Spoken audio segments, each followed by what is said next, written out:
tell you how grateful we are for your support in this wonderful book fair. We have, as you can see, 3 wonderful authors who will be introduced by the presenter. I just wanted to give you just a little bit of a background for the Miami Book Fair. First of all, if there are any friends of the book fair, we thank you very much. If there are not any, well, you're all friends, you're here. But if there's any paying friends, we really want to thank you. I want to keep this short. If you have any cell phones, anything like that, please shut them off right now, if you don't mind. And we thank you again for being here, and I'm going to turn it over to the presenter and enjoy your experience. Thank you. Good afternoon. Good afternoon. I have to do this with juries all the time also. My name is Miguel De La O. I am a judge here in the criminal division in the state court, so naturally they've asked me to introduce these authors. I'm not sure what the connection is. What we're going to do is introduce them one at a time, and then they'll have a little presentation, and then when they're done, they're going to have a conversation amongst themselves. First up is Karen Bender. She is the author of the novels A Town of Empty Rooms and Like Normal People. Her fiction has appeared in The New Yorker, Plowshares, Story, the Harvard Review, the Iowa Review, and many other magazines. Her stories have been anthologized in Best American Short Stories, Best American Mystery Stories, and have won 2 Pushcart Prizes. In Refund, which is a finalist for the 2015 National Book Award in Fiction, Ms. Bender creates a collection of stories that deeply explore the ways in which money and the estimation of value affect the lives of her characters. Karen Bender.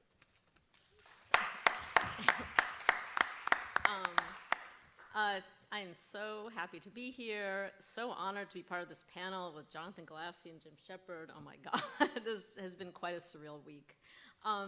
So I'm going to read a little bit from a story I actually haven't read from before. Refund is a lot about money. It's also about family and estimations of worth and the complexities of family. So I'm going to read a little bit from a story called The Third Child.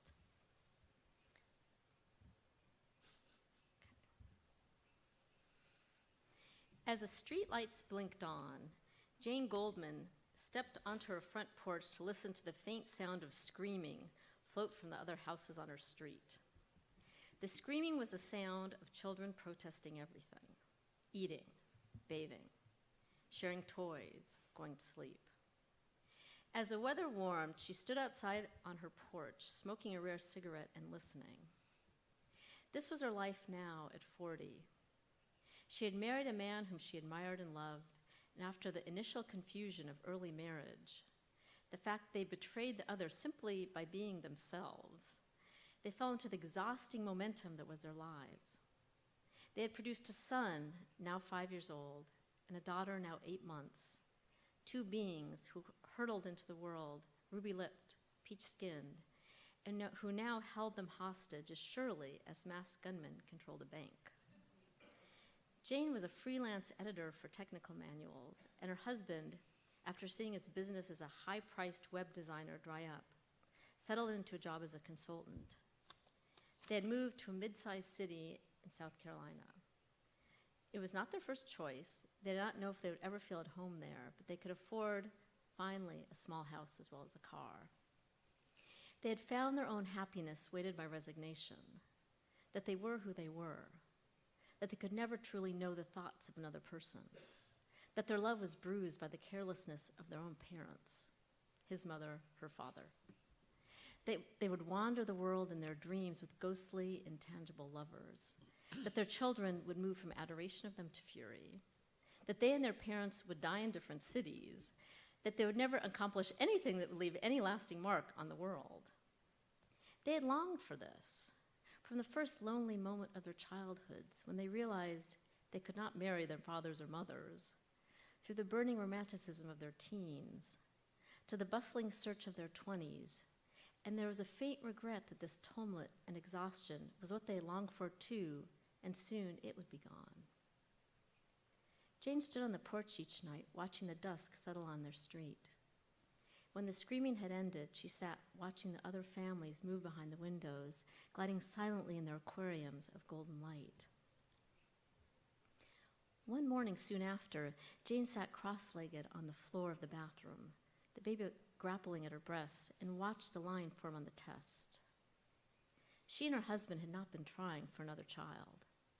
She pressed her lips to her baby girl's soft head, this one she wanted to love, and she understood clearly that she did not feel capable of loving a third child. She had given everything to the others. She kissed the baby's head, grateful for the aura of kindness the baby bestowed upon her, for now there was no illusion, as there had been when she was a young woman, that this being inside of her would not become a child. She held the thick, muscular result in her hands. The baby's tiny fingers made her feel faint. They lived in a part of the country where a third or fourth or fifth unexpected child arrived, and with jovial wariness, families made room for them. She looked at the red line, and it measured all the moments remaining in her life. Her husband staggered awake after a depressing dream in which a childhood friend had retired early and moved to Tuscany. The kitchen smelled fetid, as though an animal had crawled into a corner and died. The boy, still grief-stricken over his sister's birth, utilizing their guilt over this to demand endless presents, described his longing for a slinky that another child had brought to school. "I did want it," he wailed in a monotone. I did. He wanted to wear a Superman shirt with a red cape attached to the shoulders and spend his breakfast leaping out of his seat and trying to shoot his sister with a plastic gun. She, too, already had preferences and screamed until Jane put her into a purple outfit with floppy bunny ears. They wanted to be anything but human. Her husband could not find anything to put on his lunch sandwich, and with a sort of martyred defiance, slapped margarine on bread. "What a man does to save money," he murmured. "Why don't you just buy your lunch?" she asked.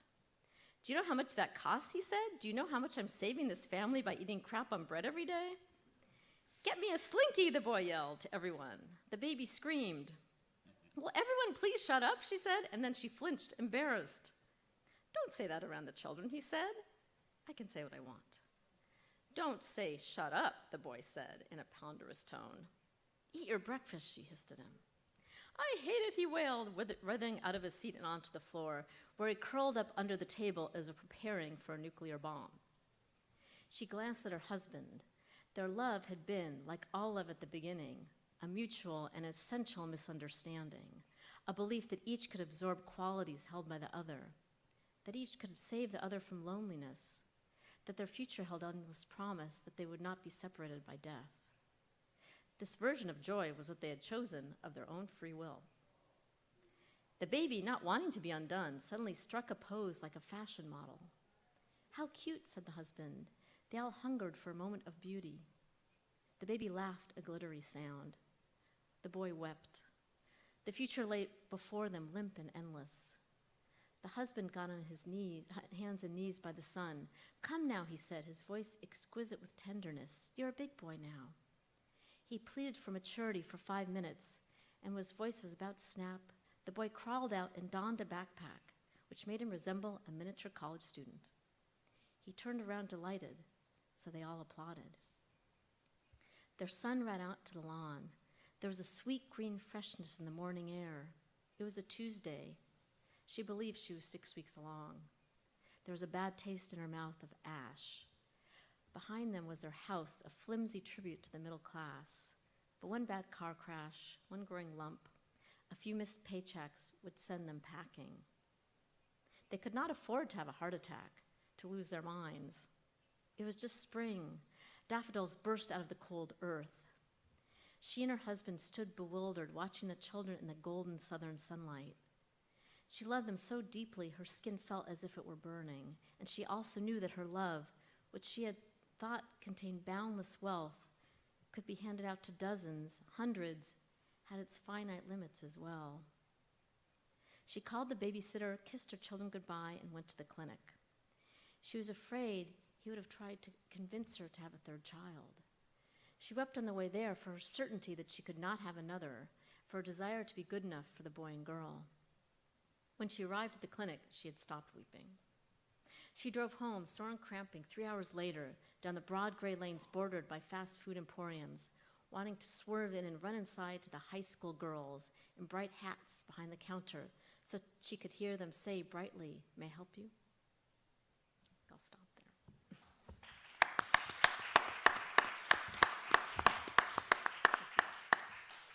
Next, we have Jonathan Galassi. He is a lifelong veteran of the publishing world and the author of 3 collections of poetry. Mr. Galassi is the president and publisher of Farrar, Straus, and Giroux, one of the 8 major publishers in New York. A former Guggenheim Fellow and poetry editor of the Paris Review, he also writes for the New York Review of Books and other publications. His debut novel is Muse, a funny and tender story about the decades-long rivalry between 2 publishing lions and the iconic, alluring writer who has obsessed them both. Mr. Galassi.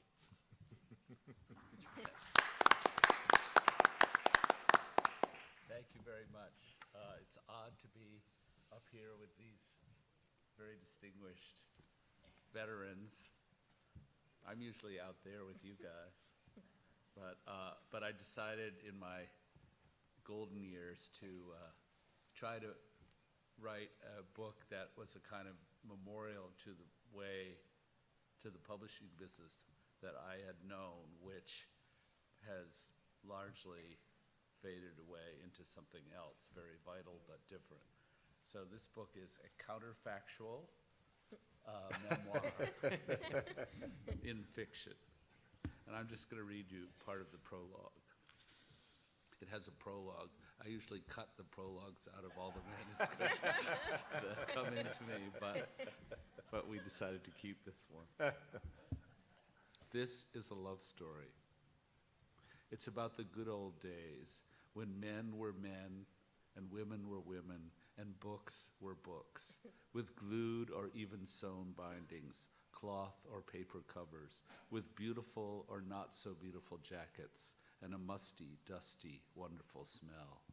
When books furnished many a room, and their contents, the magic words, their poetry and prose, were liquor, perfume, sex, and glory to their devotees. These loyal readers were never many, but they were always engaged, always audible and visible, alive to the romance of reading. Perhaps they still exist underground somewhere, hidden fanatics of the cult of the printed word. For these happy few, literature was life, and the slowly burning pages on which it took shape were the medium of their cult. Books were revered, cherished, hoarded, collected, given, and sometimes borrowed, though seldom returned. The rarity of an item, the number of copies of an edition, the beauty and complexity of its printing, occasionally the quality of its contents, determined its value. Once in a while, a book was deemed to be worth millions. Works that bore the signature of their authors were objects of veneration, displayed under lock and key in the inner sancta of great libraries and museums. Writers, in those days only a few assumed the mantle of authorship, a demanding and even dangerous vocation, were the high priests of this religion, shunned and held in suspicion by the unwashed, but idolized by the initiated faithful. This is the story of some of the truest of this religion's true believers. They came into their own in the heady days after World War II, when everything seemed possible.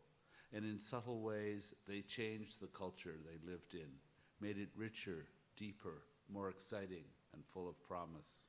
Richness and depth are qualities not much in vogue these days, in these days of speed and instantaneous transformation.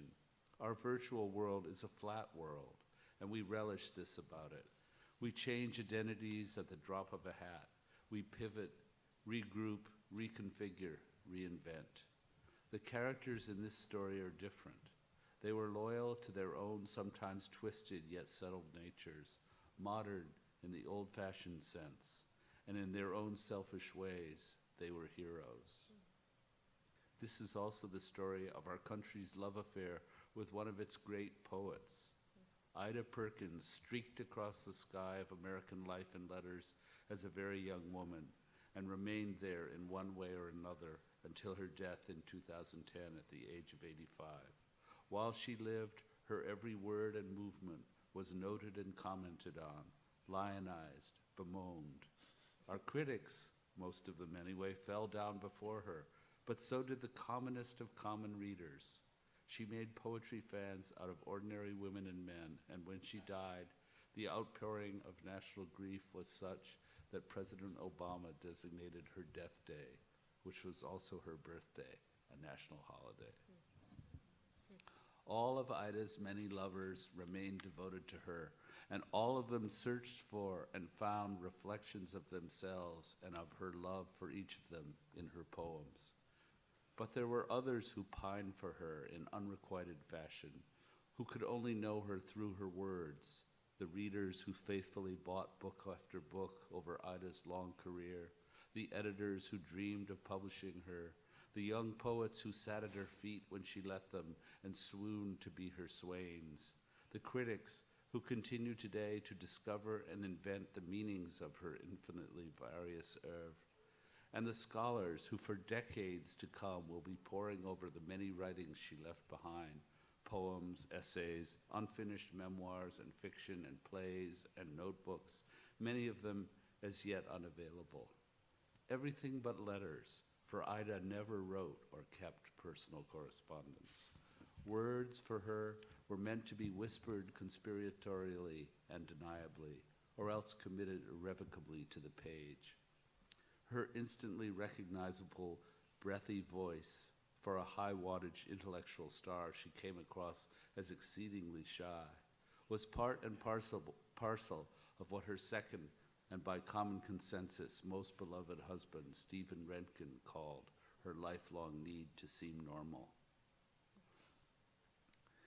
Among her most loyal acolytes were two of the significant publishers of her time, Sterling Wainwright, founder and presiding genius of prestigious, influential Impetus Editions, who was also her second cousin, first love, and principal publisher, and Homer Stern, king of Purcell and Stern, Sterling's brash and brassy rival, who long carried a torch for Ida and may have extinguished it at least once or twice in Ida's early New York years. And there was Paul Dukas, who had the luck to be a young editor at the right moment at Homer's scrappy but consequential firm. Paul worshipped Ida from afar with a devotion that sometimes made him sick with yearning unworthiness, the kind of feverish attachment that, if you're not careful, can burn its unknowing object to a crisp. Eventually, this young man's passion for Ida would transform the trajectory of her work and change the lives of all of them. We make so much of love. We live for it, we ache for it. We convince ourselves that we'll die without it and make the search for it the focus of our lives. Yet love, my friends, is a terrible pain. It distracts us. It sucks up time and energy, makes us listless and miserable when we're without it, and turns us into bovine creatures when we find it. Being in love is arguably the least productive of human states. It is not, as so many believe, synonymous with happiness. So when I say this is a love story, I'm telling you it's not entirely a happy story. It is what it is, the raw truth, the fabric of our heroes and heroines' messy lives, the scent of their days and nights, the marrow of their souls. Proceed with caution.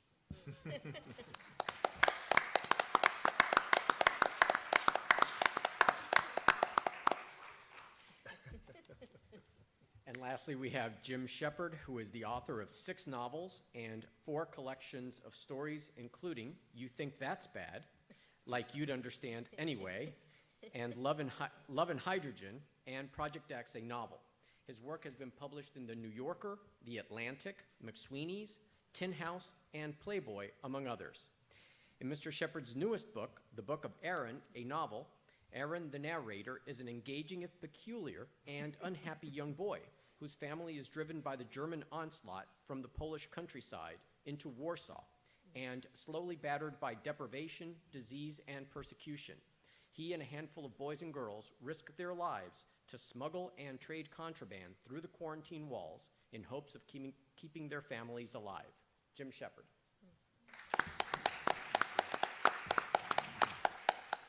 Well, I don't know about you, but I love any preface that ends with "proceed with caution," that's for sure. You know you want to read at that point. I'll say a word or two about where the book came from, and then read a little tiny bit, and then we'll start interacting like human beings. What do you think? That could work. I write about a weird enough array of things that old friends and old students frequently feel free to just sort of contact me and go, you know what you should write about? You should write about this, because it's odd, and they think I should do it. And about 5 years ago, an old student wrote me and said, why have you never written about Janusz Korczak? And Janusz Korczak, for those of you not steeped in Polish history, was an educational reformer, probably one of the most important educational reformers of the 20th century, who had the radical idea that children were human beings and that their desires should be taken into account. And if you think about a model like the Prussian model for education in the 19th century, you get a sense of how radical an idea that could be. He was not only an educational reformer, but also a famous children's book author and a radio personality and a pediatrician. And we don't really have an equivalent in our culture, but if you were to try to imagine someone who is sort of a mix of Dr. Spock, Dr. Seuss, and Garrison Keillor, you'd be sort of in the right ballpark. Anyway, around 1939, Korczak was ready to retire to Palestine, and the Germans invaded. And he said, well, I can't leave now. And so he took over the largest orphanage in Warsaw, which ended up being the largest orphanage in the Warsaw Ghetto. And in 1942, the Germans came to him, and they said, we're going to liquidate your orphanage. We're going to send the children to Treblinka. And at that point, everyone knew what Treblinka was. And Korczak said, no, if my children are going, I'm going with them. And the Germans said, suit yourself. You might want to tell them a happy story about where they're going. And he said, no, my education policies or way of thinking has always been about respecting the children, so I'm going to tell them the truth, and you watch and see how they handle it. And it turned out that the orphanage was at the very bottom of the Warsaw Ghetto, the southern extremity of the ghetto, and the Umschlagplatz, the deportation site, was at the northern extremity. So the children had to walk the entire length of the ghetto to the deportation site, and they did so in ranks. It was about 150 to 160 of them, aged between 4 and 14. The Germans had a rule at that point that if you were not being deported, you had to come out and watch the Jews who were being deported. And so all of the Jews in the ghetto pretty much saw the children march by, and it was an extraordinary, sort of wrenching and inspiring and amazing sight. And it also affected the war in that one of the big arguments against resistance in the ghetto had always been, well, they're not going to kill everybody. And after Stalingrad, it was pretty clear that the Germans were going to lose the war. It was just a matter of how long it was going to take. And so a good argument against resistance was always, let's wait them out. They're not going to kill everybody. But the Jews knew how much the Germans respected Korczak, as much as they could respect any Jew. So when they saw Korczak going to the deportation site, they thought they are going to kill everybody. And they started in concert organizing and hoarding weapons. And the Jewish uprising was just a few months later, actually. The children took 2.5 hours to make that walk when I was in Warsaw. So the children must have taken 4 or 4.5 or something like that. It must have been an extraordinary thing. The reason I'd never written about it, I actually knew the story because I'm one of those strange people who's been attracted to catastrophe as a subject my whole life. And the reason I'd never written about it is I've always had a hesitation about writing centrally from the point of view of heroic figures or saintly figures or the great men and women of history. It seems like an odd thing for fiction to try and inhabit. And I'm partially because I always think, what's supposed to be a commensurate conflict, right? It's like, Gandhi has a stutter, or Jesus doesn't get along with his mother, or leave him alone. He's a great person, that kind of thing. So I thought, I wrote my ex-student back, and I said that's why I would never write such a book. But I'm also the kind of odd person who owns Korczak's Ghetto Diary. My wife, Karen, who's here today, has said I'm the only person she knows who would take a history of the guillotine to the beach. Because, in fact, I have taken a history of the guillotine to the beach. And I'm rereading Korczak's Ghetto Diary. I came across a story of a mother who said she was dying of typhus, and she said to her 10-year-old boy, I'm going to stay alive long enough to get you into that orphanage. And there were no openings. And she stayed alive for months, miraculously. And finally, Korczak said, oh, there's an opening. And she said, thank God, and she died. And the boy never forgave Korczak. And Korczak had an enormous amount of trouble with the boy in the orphanage. And I thought, what would that be like to be the boy who can't appreciate the amazing human being? That I think I could relate to. And my mother would say, yes, I bet you could. So I wrote the novel from the point of view of one boy. I actually did a lot of research of Polish childhoods just because I'm that sort of nerdy person who likes to read about things like that, well before I ever thought I was going to actually do this. And then at some point, as with so many of my projects, I found myself saying, are you really going to do this? Are you really going to write this? Usually because what I come up with is the sort of thing that makes the agent put his forehead down on the desk. My agent specializes in saying things to me like, I don't see how we're going to sell this. I really don't. I just don't. How we're, that kind of thing. How long have you been with this agent? Yeah, how long have I been with this agent? I've been with this agent for maybe about 15 years, 20 years maybe. And before that, my other agent was more pessimistic, which was great. I used to think I just attract pessimistic agents, but I think it turns out they just read my stuff and they get pessimistic is really the way it works. They were like total optimists until they were like, I could sell anything. Not so much this. Okay, this is the beginning of the novel. I'll read a little bit and then we'll just stop. My mother and father named me Aaron, but my father said they should have named me What Have You Done? And my uncle told everyone they should have called me What Were You Thinking? I broke medicine bottles by crashing them together and let the neighbors' animals loose from pens.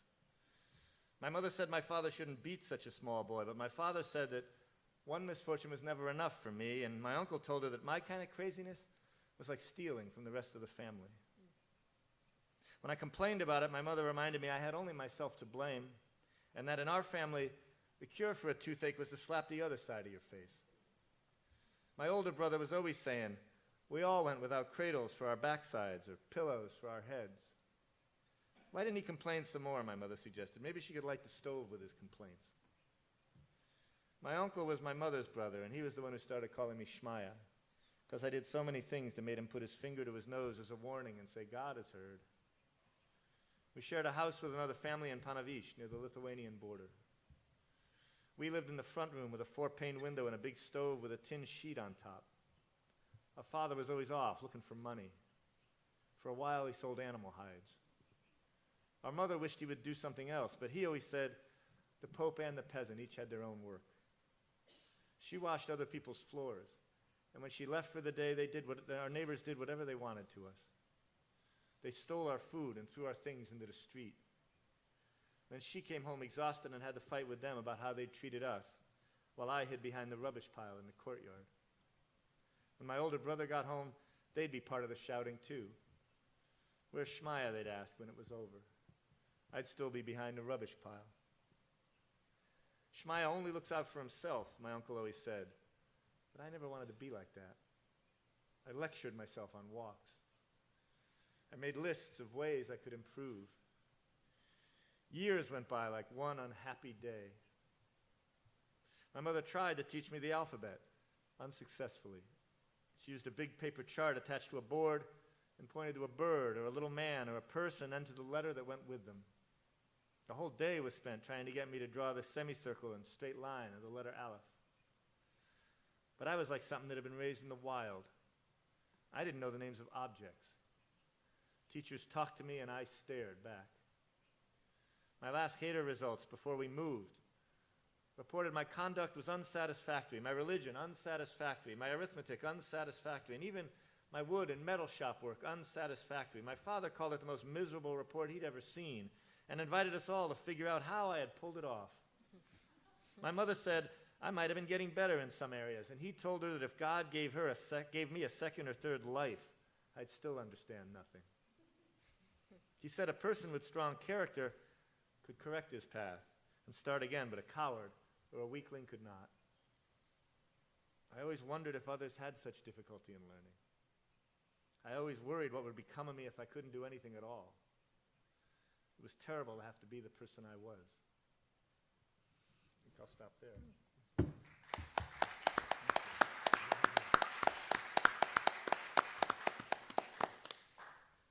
So now we talk amongst ourselves, is that right? Speak amongst yourselves. Can I just say, Jonathan, I was getting nostalgic just listening to that. I was thinking, what has happened to our literary world? Oh my God.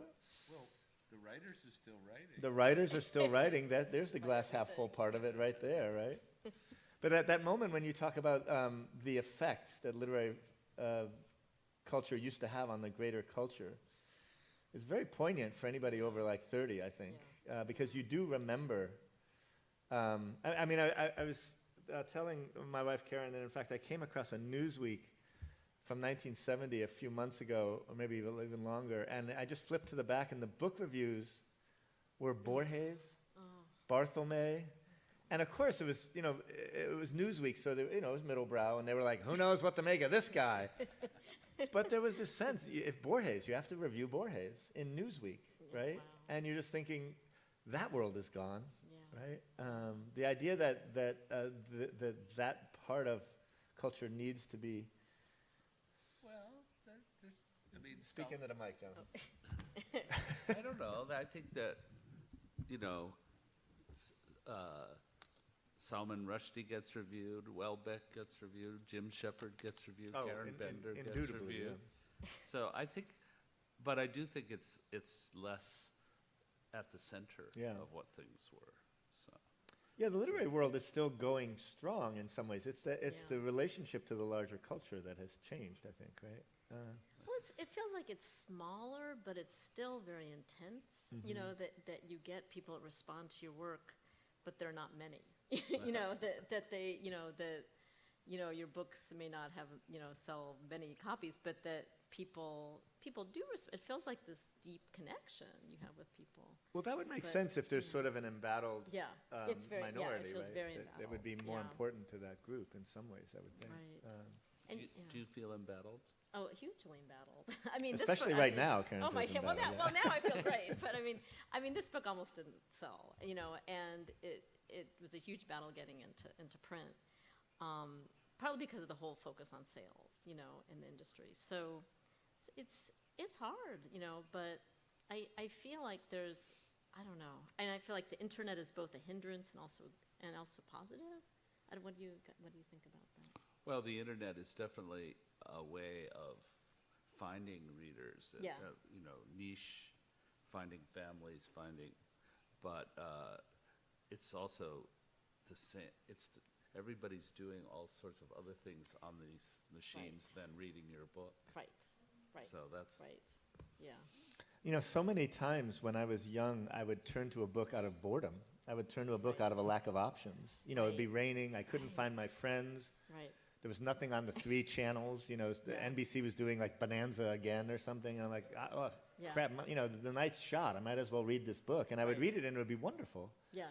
And, Karen and I have 3 children who are all love to read, and they have so much competition that, you'll have to keep saying to them, remember that book you were really liking? And they're like, oh yeah, whatever happened? And they're not, they don't, there isn't that sense of, I guess I might as well turn to this, because there's so much competing.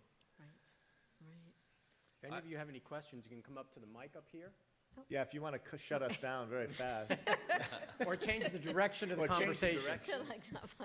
Because we also can talk about diet aids. I mean, we have lots of stuff. Jonathan, I have a question for you. As an editor, then going in as a writer, were you feeling, I don't know if ambivalence is the right word, but what head were you in, editor or writer? Pardon? Were you in your editor head or your writer head? Did you have to divorce? Well, I had to try to divorce myself from my editor head when I decided to do this. I spent one summer just writing every day and not looking at it, and then I put it away for a year because I didn't want to edit it every morning and never get beyond the first page. You know? So, but I found that once I had a ball of dough to work with, the fun took over, and so I had a lot of fun working with it. But then I submitted it to the attentions of my editor, who was very editorial. So that was an education. That's how you know you're dealing with an editor, too, when you say, once I had something to work with, then the fun began. Hi. It's a treat to hear all of you. I will know your work more. I know Jonathan because I interviewed him, he probably forgot, in the 80s for the Antioch Review many years ago, and loved his poetry. I am the person in your prologue. I am the one who grew up that way. And so is my book club. Okay? Yes. So, Yeah.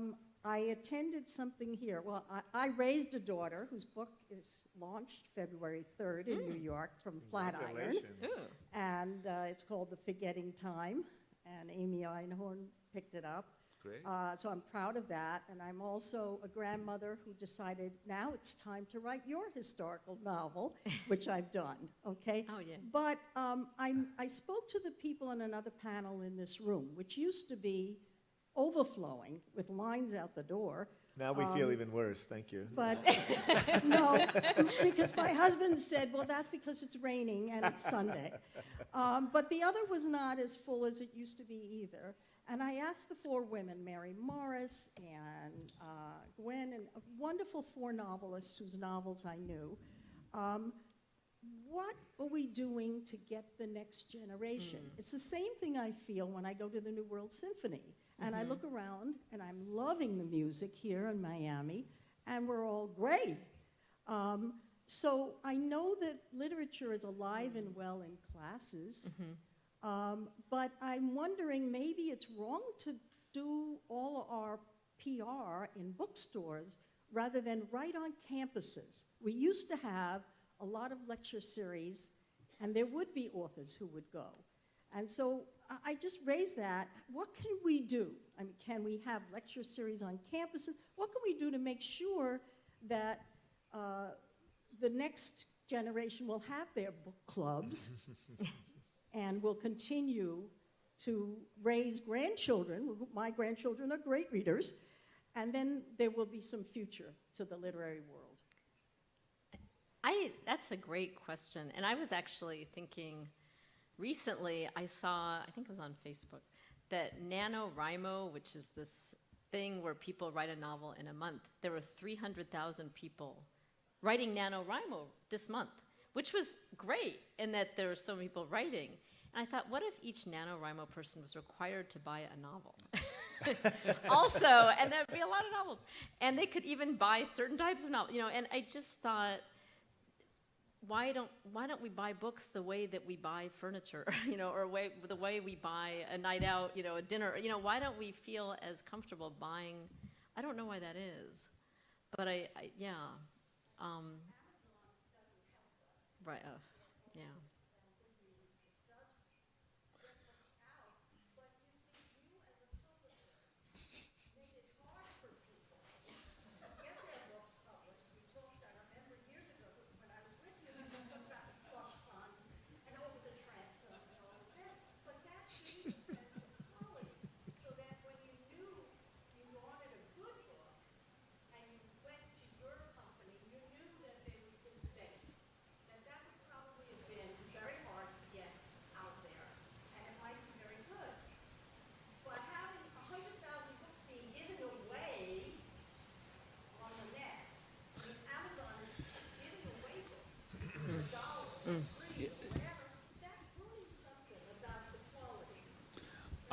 I agree that that books are are valuable and people should want to pay for them. I don't, I don't have any problem with Amazon as a retailer of books per se. I use it all the time. You can get Jim's book in a day. You can get Karen's book. But what I do, my problem about this kind of thing has to do with trying to make it too cheap, and I think that intellectual property is valuable and should be paid for, and I don't think discrimination is a bad thing in publishing. I think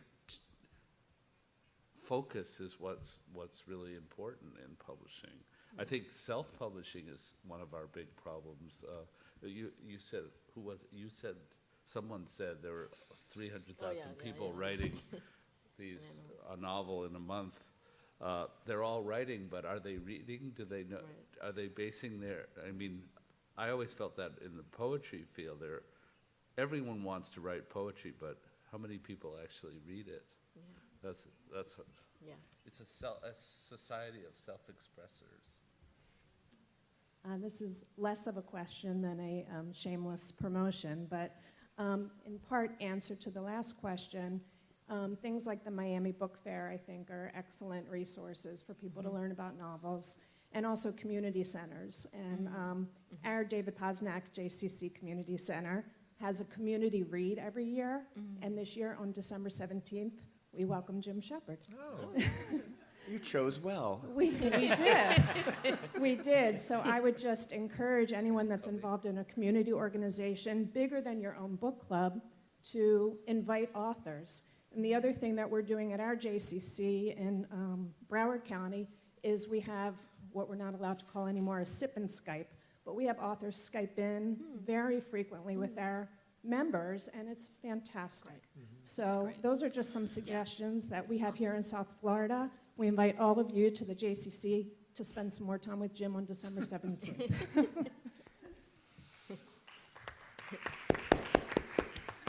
I have kind of a question for Karen. I've actually read Jonathan Galassi's novel, and I encourage him to write another one, because he really hits his stride after a while.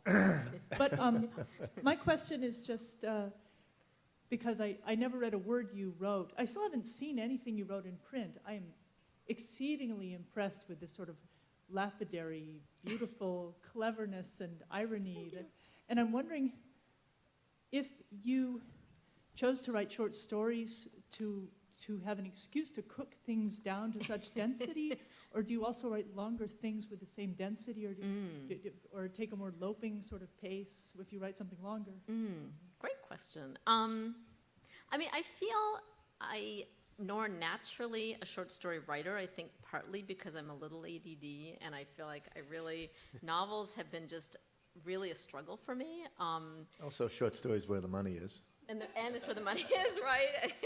And so I always write stories. I always felt like I was kind of tugged into writing novels, the first story in this is actually from a grad school, and then I wrote my first novel, and then I wrote more stories, and I guess I just feel myself just pulled to them because I want to express or figure out something that's bothering me, just something that I want to teach myself, and it feels like that form feels easier to me than novels. I don't know. I think in novels, I love language. I love looking at each sentence. So, and I think I do like the story form because of that, maybe. Although novels, of course, can be that too. I'm not sure. Yeah, of course. Yeah. For like 4 million years, right? Which is what I tend to do. But yeah, I don't know. To me, stories feel, and my favorite stories just feel like a dream. Like it's an arc of a dream, and that feels more comfortable to me as a writer. So I'm not sure if I've answered anything that you've asked, but yeah, I don't know. don't know, what do you do both stories and novels? Yeah, I'm more attracted to, maybe it's again, personality, but I'm more attracted to the way you get in and get out of the subject so much Yeah. more directly Yeah. in a short story, and Yeah. the amount you're allowed to leave Yeah. to the reader's imagination, the amount you're allowed to leave open-ended, stuff like that. Yeah. And I'm also impatient. When I do write novels, which is not very often like this, they're quite short because I'm impatient with what feels to me like the furniture moving of a lot of novels, all of the throat clearing. And Yeah. for me, the extreme version of that is James Michener, where you sort of, Yeah. the novel's called Texas, and it begins with, the rocks that form Texas. And you're like, oh my God, really? Yeah, but a lot of people like that. Many more Yeah. people like that Yeah, than right, like right. this version. If you're looking for ways of making money, I'm not suggesting anything that's going to work, okay? No, that's actually a much more popular model, right? Because you feel like Right.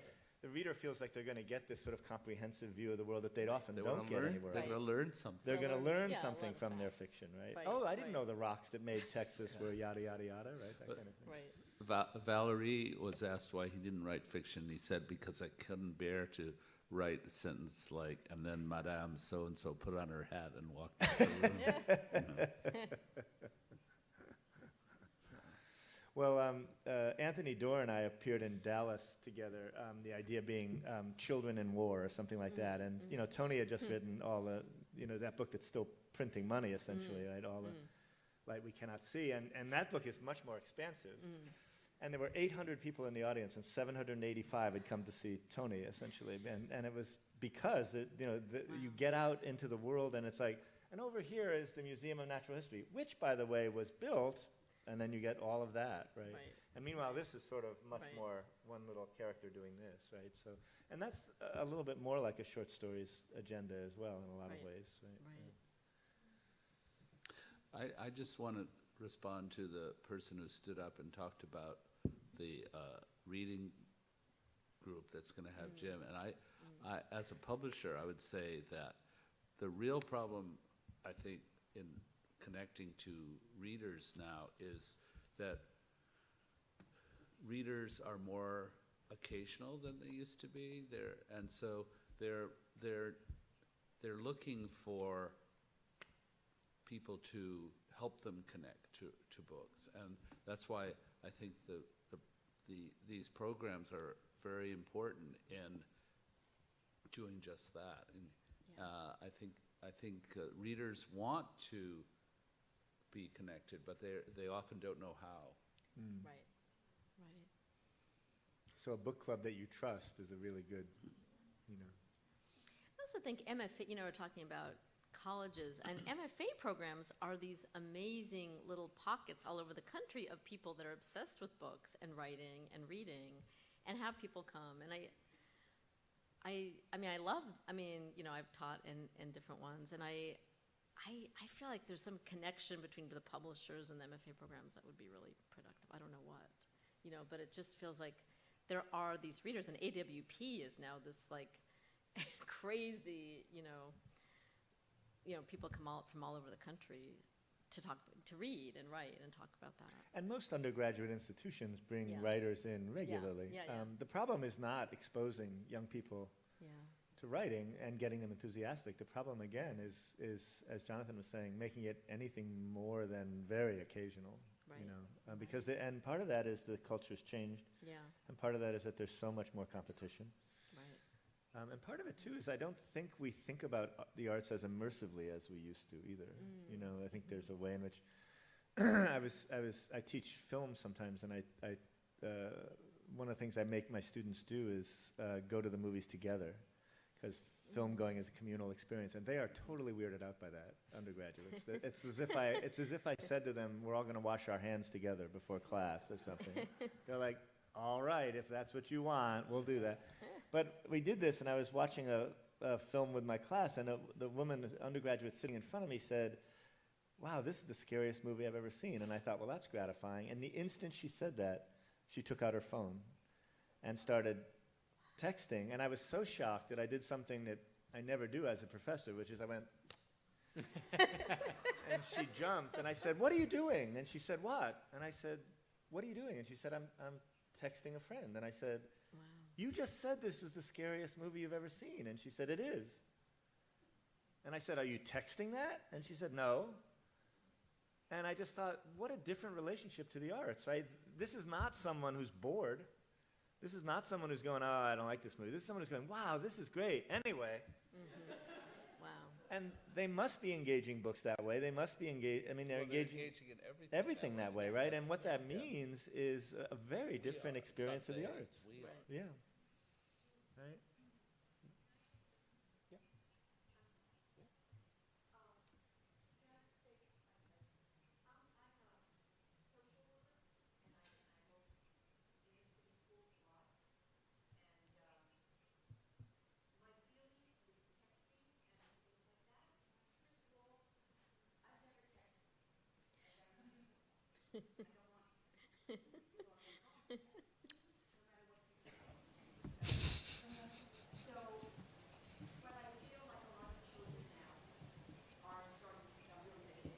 Yeah, it's true. It's true. Yeah.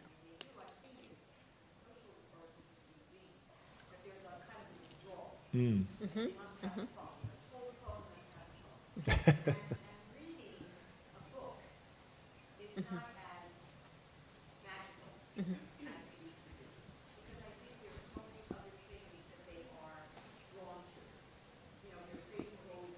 Right, right. Well, think about the way we used to go to books to take us to a new world. And now a tablet can visually take you to a new world, right? It's still short term, right? Listen, I'm not arguing against books. I like them.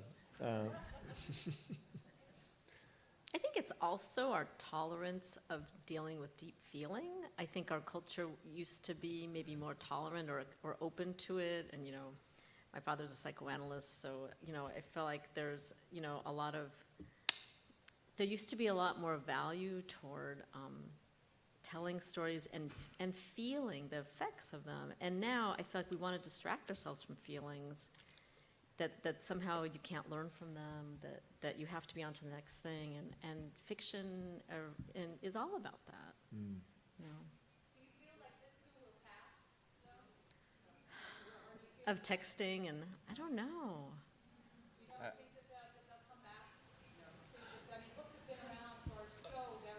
I think that people get tired of TMI and that they go to books for solace and solitude. I mean, Franzen wrote that book, How to Be Alone, which is reading is about being alone. And I think that we all need aloneness in life, and that books are one place, music is another one, where where that is really what you need to have a deep experience. Yeah. And I think people do come to that, but I don't think that our culture is going to go backwards in terms of technology. Do you?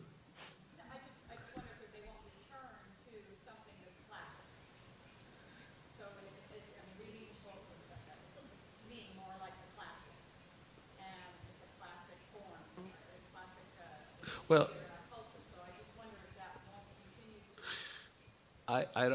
I don't want to talk too much here, but I just want to say one more thing about the availability of books, which is universal now.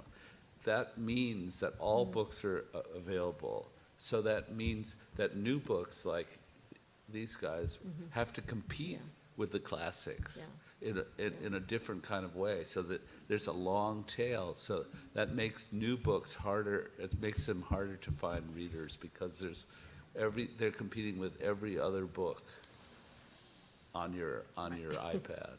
You can read anything. I mean, the good news is books really aren't going anywhere, right? The audience is probably shrinking, and certainly the effect is shrinking in some ways. But the analogy with poetry is probably a very good analogy, right? A friend of mine, Charlie Baxter, said years ago that that's where he imagined short stories are headed, and I think that's more or less true, right? Yeah. 30 years ago, you had a great small readership for poetry, you're pretty much headed for a great small readership and that maybe that's where literary Yeah, works in general are headed, where there's still a passionate yeah.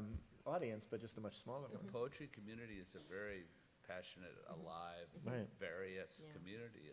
It has not Right. been, it's been affected the least by It's it. true, yeah. Oh, It's just interesting, right. going along just the way it was. Exactly. And here's Right. a poet to tell Here's us. a poet to tell us all about it. I'm going to do anything but that. This is actually the first time I've ever stood up and commented in one of these things. But I felt compelled because I also teach, and I'm around the youth. And I think that's something that we lose sight of is the idea of the history of the book.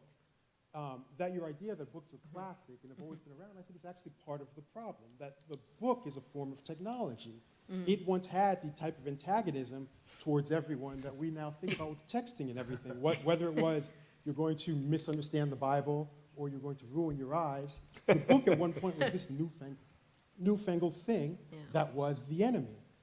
And I think that if we taught the book as a technological form as well, right? Not in terms of being a part of the technocracy, but a thing with a history, the history of the book. I, for instance, almost always, when I teach at the university, take my class to the rare book and manuscript department. And those people are always happy to see you because they never have any classes come by. And all of a sudden, they can, for the first time, see that Whitman intended Leaves of Grass to actually be published like this, right? The whole idea that the line existed on the whole page. Or that if you take a first issue of edition of Harmonium, you see that Stephen's idea of the book wasn't this man in gray tweed sitting around in bad weather. The first Knopf edition is filled with color on the cover.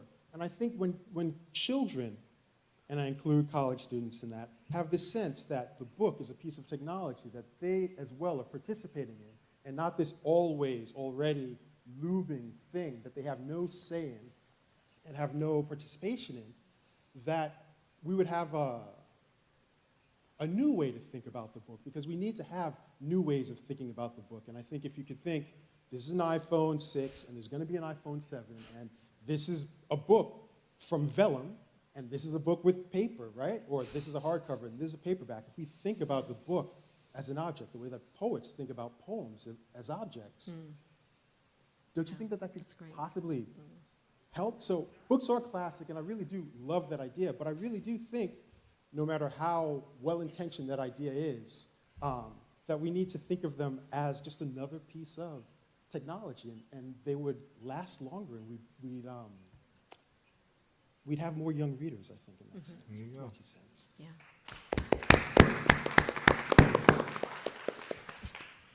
Right. Thank you very much. Let's thank our authors for joining us today. Where do you live, Karen? Their books are for sale downstairs in the red area, and they will be down there signing them if you want to meet them down there. Thank you very much for coming out. Nice to meet you. Oh, great to Yeah. meet you.